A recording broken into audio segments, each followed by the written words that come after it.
संत समाज, सत्संग प्रेमी बंधुओं, शक्ति भक्ति के स्रोत, ममतामयी माताओं, काफ़ी देर से आप लोग संतों के कल्याणकारी विचार से लाभान्वित हो रहे थे। जीवन में सभी प्राणी सुख चाहते हैं।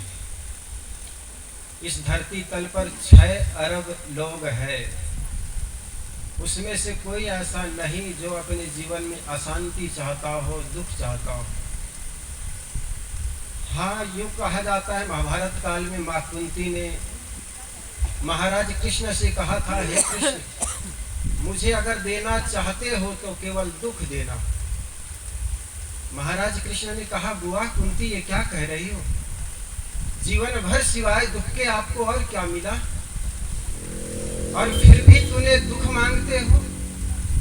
तो उन्होंने कहा कि जब दुख आता है ना कृष्ण, तो तुम याद आते हो। सदगुरु कबीर ने भी कहा, दुख में सुमरन सब करे, सुख में करे न कोई। जो सुख में सुमरन करे तो दुख काहे को होए। जिंदगी में जब दुख आते हैं, प्रतिकूल स्थितियां आती हैं, तब हमारे अपने इष्ट याद आया करते हैं। हम भगवान को भगवान के लिए भी नहीं चाहते। हम कहते हैं ना, मुझे भगवान से बड़ा प्यार है, प्रेम है। और मैं कहता हूँ, जिससे प्रेम करते हो ना, उसके लिए भी नहीं करते हो, आप अपने लिए करते हो। अपने स्वार्थ की जिस दिन पूर्ति नहीं होती, आदमी भगवान को भी साइड कर देता है। एक कहानी सुनाओ। एक लड़का था, कौतूहलवश 100 फीट एक झाड़ पर चढ़ गया। 100 फीट झाड़ पर जब चढ़ा, नीचे देखा तो उनका नाना याद आने लगी। ये तो कहते नानी याद आ गई। उनको बड़ा डर लगा, मन में बड़ा भय हुआ, और भय हुआ तो उनको अपना इष्ट याद आया। और इष्ट कौन?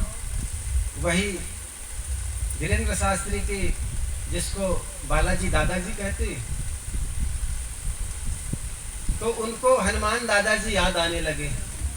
कहने लगा, हे हनुमान दादा, अगर इस झाड़ से उतार दीजिए तो मैं 100 ब्राह्मण और 100 साधुओं को खिलाऊंगा।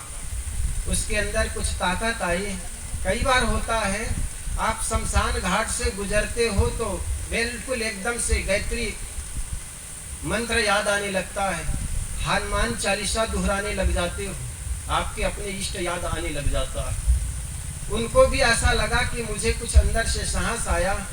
100 फीट में से 50 फीट नीचे उतरा, तब ख्याल आया, यार आजकल मूंग दाल की कीमत 100 रुपये किलो है, और 100 ब्राह्मण और 100 साधुओं को खिलाना बड़ा मुश्किल काम है।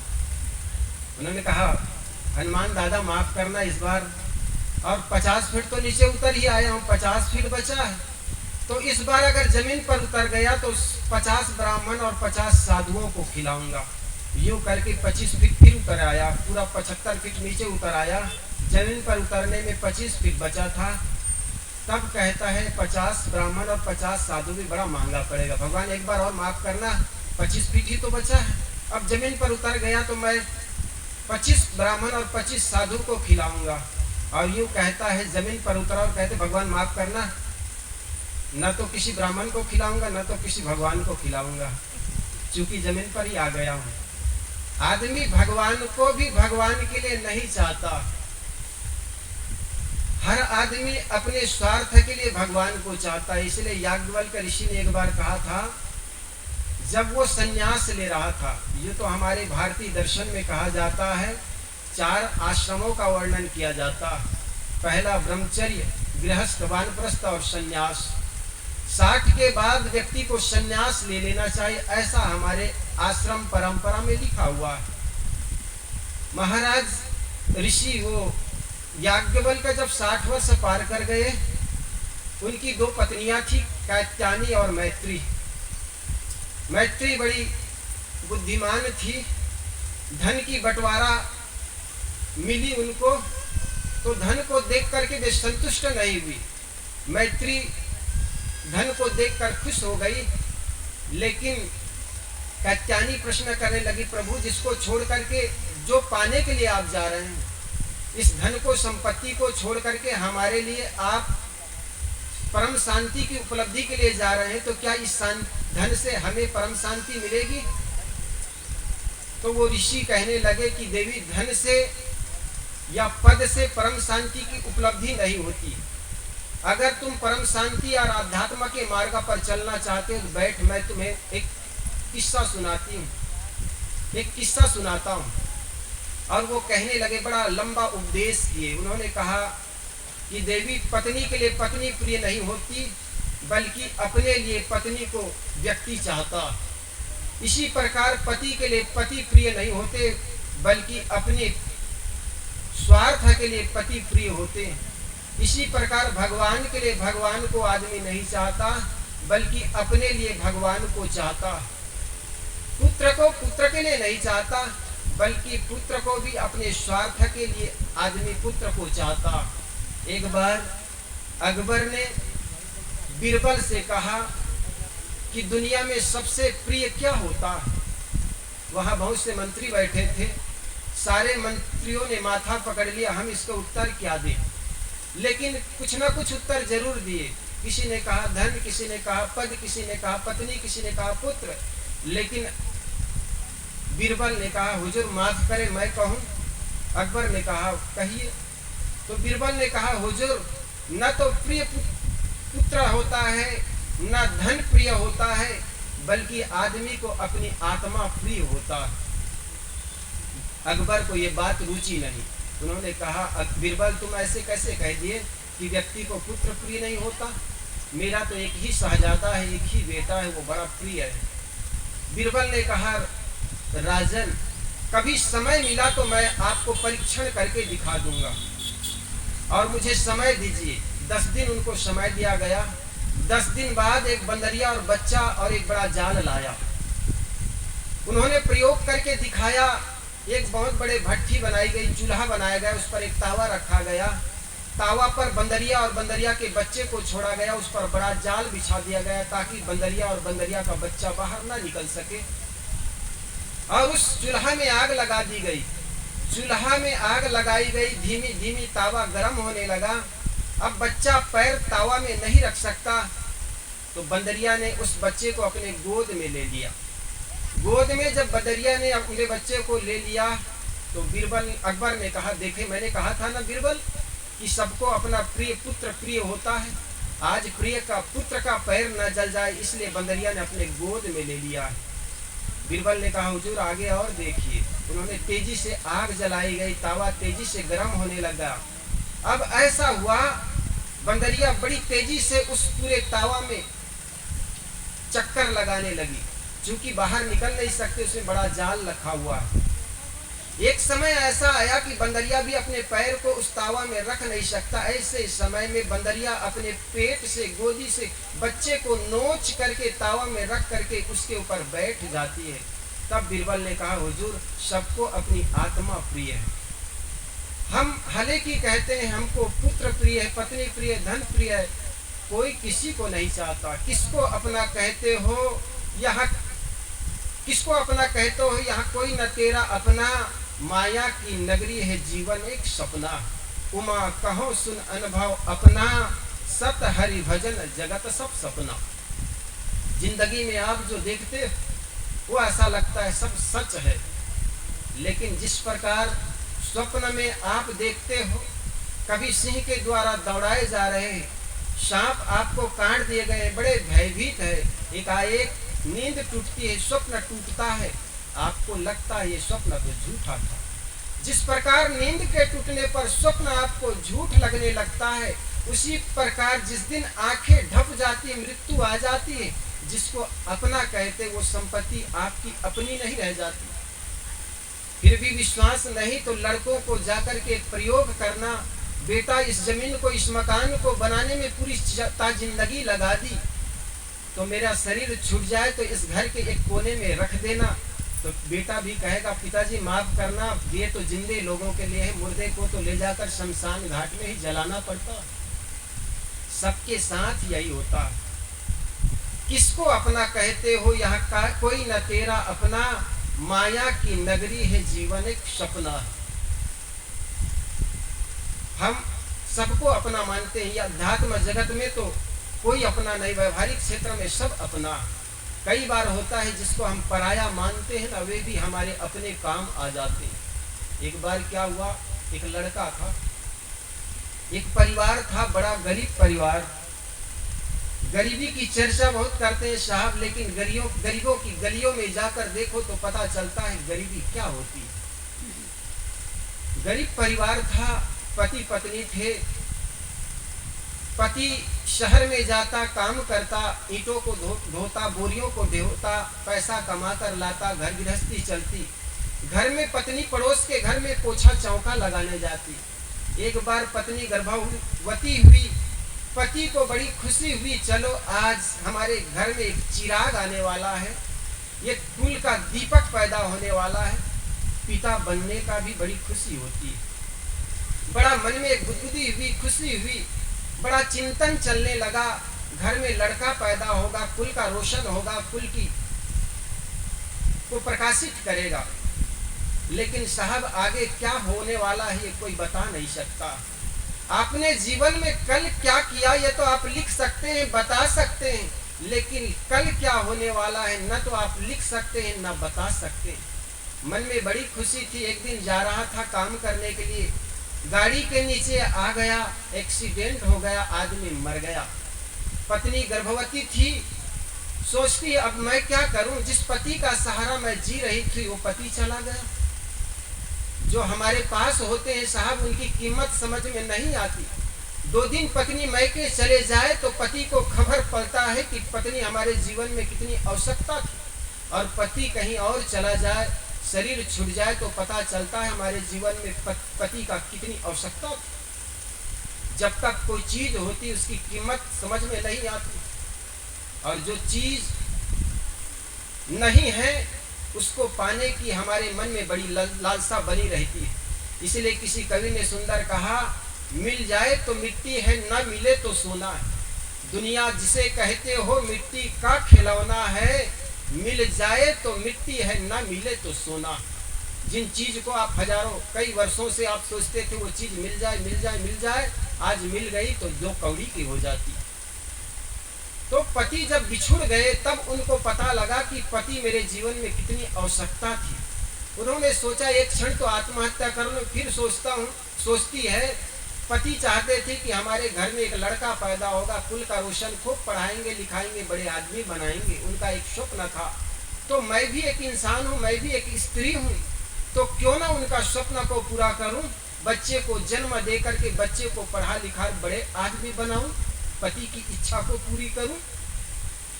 बच्चे को जन्म देती ही बच्चा बड़ा होता है, बेचारी पड़ोस में जाकर के पोछा चौका लगाती, पैसा बचाकर उस बेटे को धीरे धीरे जब बड़ा हो गया पढ़ने भेजने लगी। पढ़ने जाता, एक दिन वो बेचारी बीमार पड़ गई। अब ऐसा लगने लगा कि शरीर पूरा हो जाएगा, और बेटा छोटा है, बेटा छोटा है, शरीर पूरा हो जाएगा, इस बेटा का देख रेख कौन करेगा। बेटा का बुलाया, बेटा को पास में बुलाई, बुला करके माथा चुमी, गाल चुमी, और चुम करके कहा, बेटा तुम्हारे पिता तो तुम मुझसे पहले चले गए, लेकिन ऐसा लगता है ये शरीर भी साथ देने वाला नहीं। ऐसा करना बेटा, मेरे 2 सीख याद करना, मेरा शरीर तो को छूट जाने वाला ऐसा लग रहा है। लेकिन लड़का ने कहा, माँ ऐसे क्यों कहती हो, अभी जेब में पैसा है ना, मैं जाऊं और 2 पैसे से दवाई लाकर आपको खिला दूं, आप ठीक हो जाएंगे।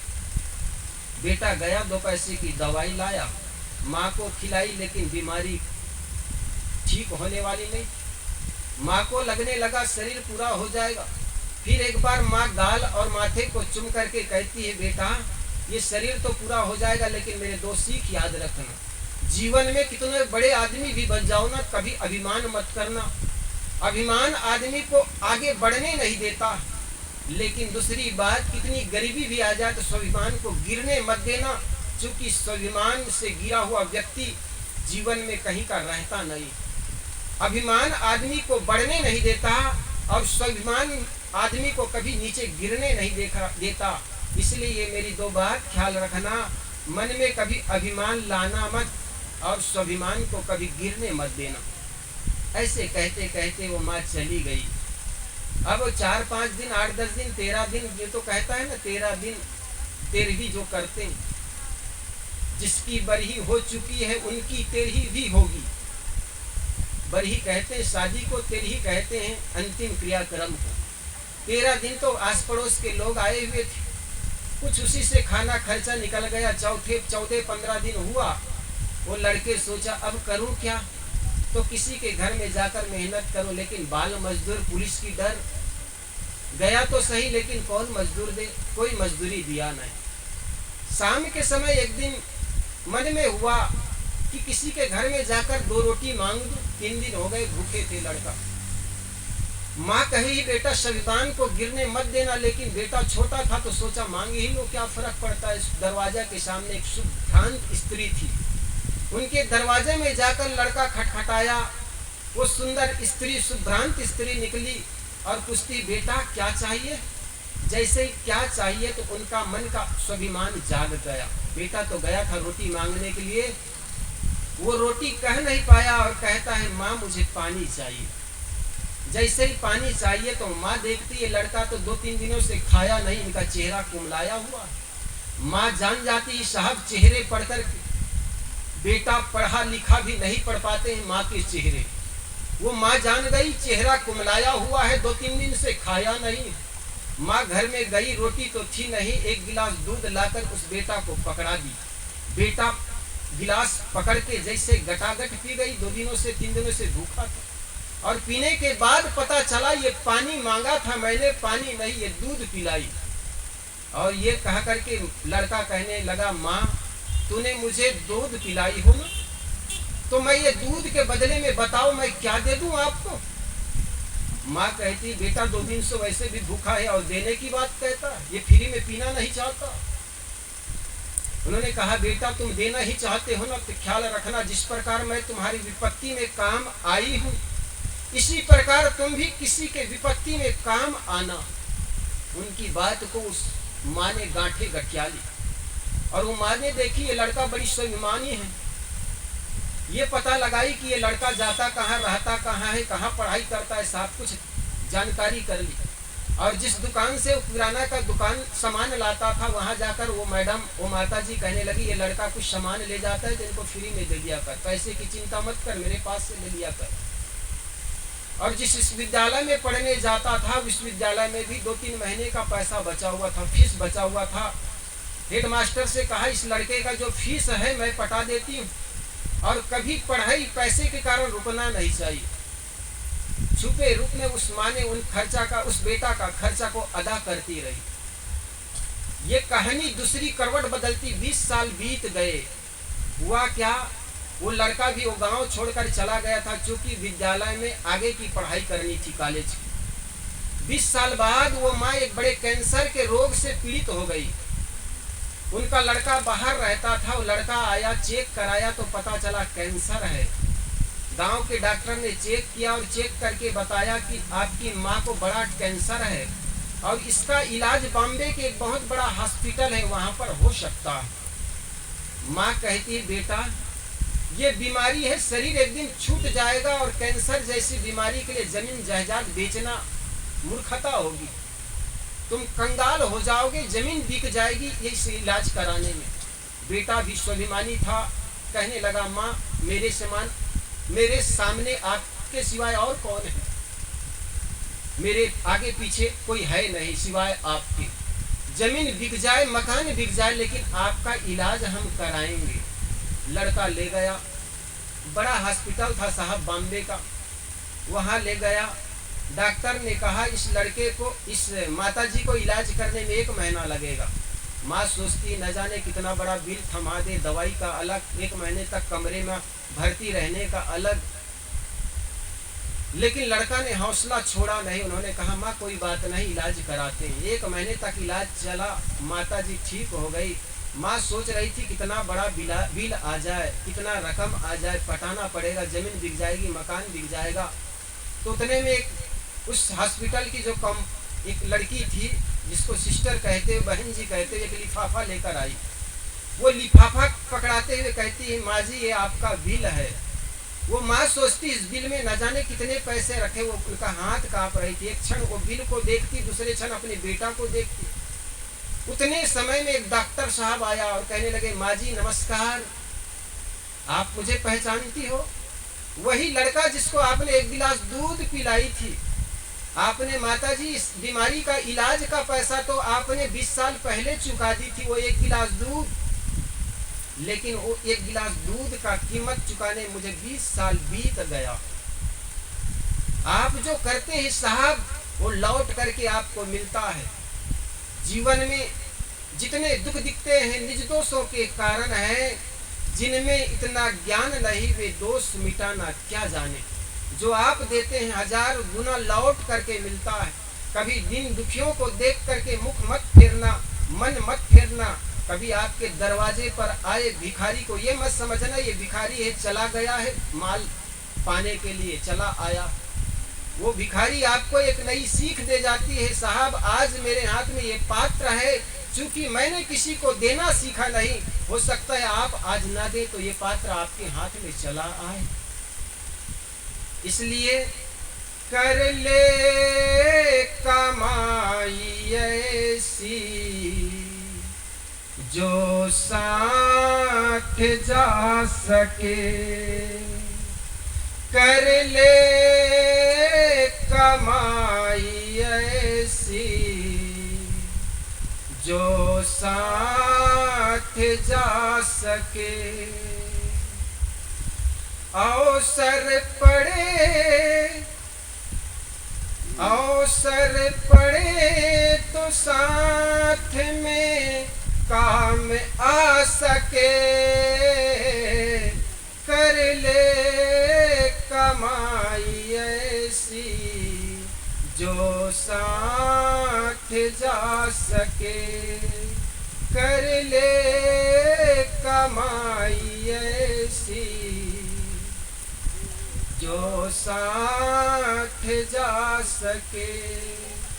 दुनिया के चकाचौंध में जीवन गंवा दिया, दुनिया के चकाचौंध में जीवन गंवा दिया। अनमोल रतन हीरा यो ही गंवा दिया। मानव वही जो इसका, मानव वही जो इसका फायदा उठा सके, कर ले कमाई ऐसी जो साथ जा सके। दुनिया में नहीं आता कोई साथी नजर नहीं, जो बनते हैं ये साथी वो भी अमर नहीं। जिसको साथी कहते हो साहब वो कब तक बना रहेगा। अकेले में हर आदमी को बड़ा डर लगता, साथी खोजता है, प्रिय खोजता, लेकिन जिसको अपना कहते वो कब तक साथ देगा। दिखता नहीं न आता नहीं नजर कोई साथी अमर नहीं, जो बनते हैं ये साथी वो भी अमर नहीं। प्रभु को बना लो साथी, गुरु को बना लो साथी, जो साथ दे सके, कर ले कमाई ऐसी जो साथ जा सके, कर ले कमाई ऐसी जो साथ जा सके। पापों से सदा मन को भरते चले गए, पापों से सदा मन को भरते चले गए। बदियों का बोझ सिर पर बढ़ाते चले गए, लेकिन कभी धर्म को